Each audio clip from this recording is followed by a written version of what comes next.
Hello, and welcome back to the Going Off Track podcast. I'm Kathryn, and we are here in episode 9 of our F101 Spring Break series. In case you've missed it, this is your first video, you're coming in late. We have the full playlist and the first episode of the series, which is linked above. But long story short, I am diving into old F1 lore and F1's history from before I became a fan in 2021 and helping educate other Drive to Survive era Formula One fans about the sport. In yesterday's episode, I covered the 13 women who have appeared on F1 podiums on behalf of the constructors. And today we are talking about drivers who have had the most wins without actually winning the Drivers' Championship. Don't forget to like and subscribe so you don't miss a video all series long, and so I can continue to inflict my motorsport opinions upon the greater population. And if you're listening on your preferred podcast platform, don't forget to leave us a 5-star review so that, like I said, more people can hear my opinions.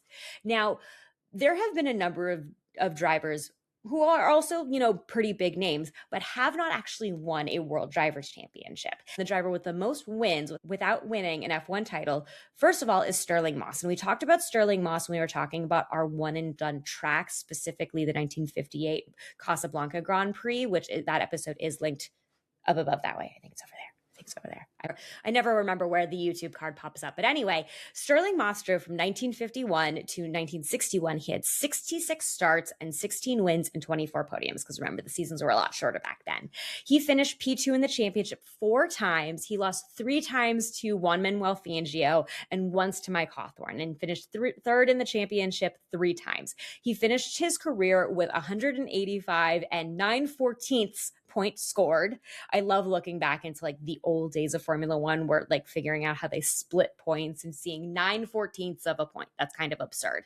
He missed the 1956 title by 3 points and the 1958 title by just 1 point. So we've had a lot of close ones over the years. That was one of them.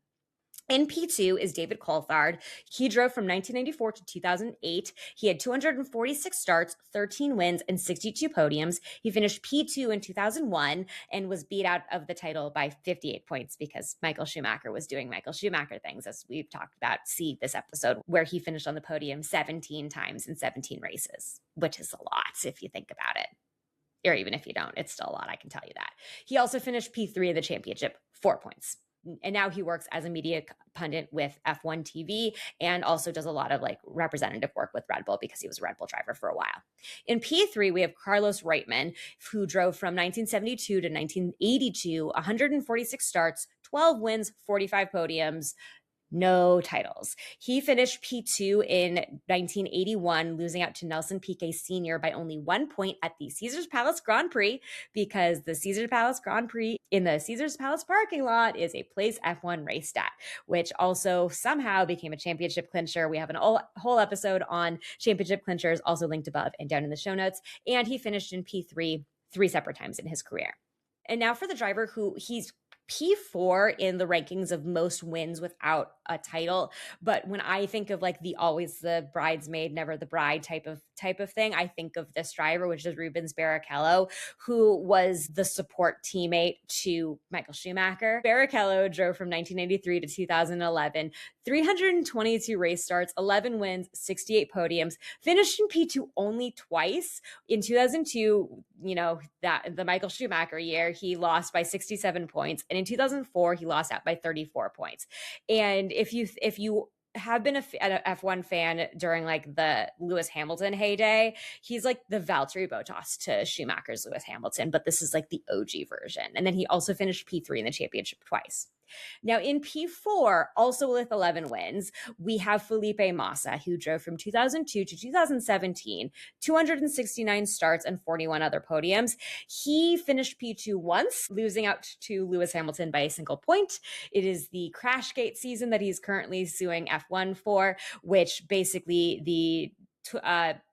which we will talk about the 2008 Singapore Grand Prix. I think next episode is when that's scheduled for. Let me tell you. Yes, we're doing this a little backwards here, but he finished P2 in the championship in 2008, losing to Lewis Hamilton by a single point. Primary sort of because of what happened at the 2008 Singapore Grand Prix. Kind of yes, kind of not. But we are going to be going into what happened at the Singapore Grand Prix and how Flavio Briatore got banned from F1 for life, which didn't really work out because he's still here. But anyway, Felipe Massa is suing F1 right now for what happened in 2008. And that's just, it's a whole thing. Like I said, we're going to get into what happened at Crashgate and how it impacted the championship, and also why Flavio is still here in tomorrow's episode. But to go back to Massa, he finished P2 once, like I said, and he also finished P3 once. Then in P6 with 10 wins apiece, we have Ronnie Peterson, Gerhard Berger, and Valtteri Bottas, who have all never won championships. Obviously, Bottas was Lewis Hamilton's support of winning championships, and that was kind of his role on the team.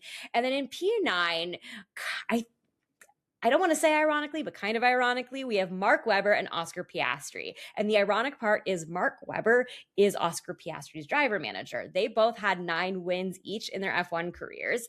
And Oscar Piastri, we all know what happened to him after last season. Awkward. But anyway, as I said, up next, we're going to talk about the Singapore Grand Prix. We're going to talk about Crashgate. We're going to talk about Flavio Briatore.